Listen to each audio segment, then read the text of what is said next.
जय जगन्नाथ। ओम नमो भगवते वासुदेवाय। श्रीमद्भगवद्गीता षोडश अध्याय।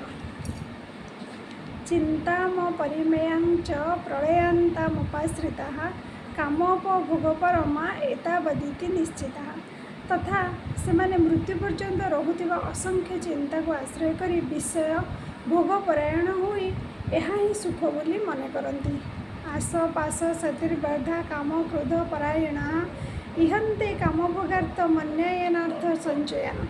सत सत आसपास आबद्ध होइतिबा से मनुष्य माने काम क्रोध परायण होई विषय भोग पाई अन्यायपूर्वक धनादि संग्रह करने चेष्टा लगी रही था। इदमद्यं मया लब्धम इमं प्राप्य मनोरथम इदमस्ति दमपि मे भविष्यति पुनर्धन।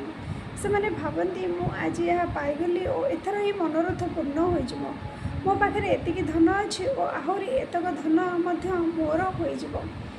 अशो मया हत शत्रुहनिश्य चापरानपि ईश्वर महं भोगी सिद्धं बलवान सुखी। से शत्रु मो द्वारा निहत होगला और अन्य शत्रु मानक मारिदेवी। मो ईश्वर मो ऐश्वर्यवान मो समस्त सिद्धि युक्त बलवान तथा सुखी।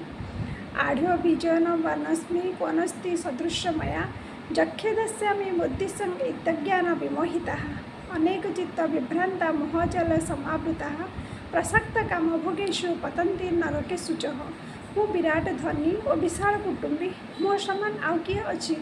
मु यज्ञ करी दान देवी आमोद प्रमोद करी एपरी भाव में अज्ञान मोहित अनेक प्रकार भ्रमित चित्त तथा मोहरूपी जाल आबद्ध और विषय भोग अत्यंत आसक्त आसुर स्वभाव लोके अत्यंत अपवित्र नरक पड़ती।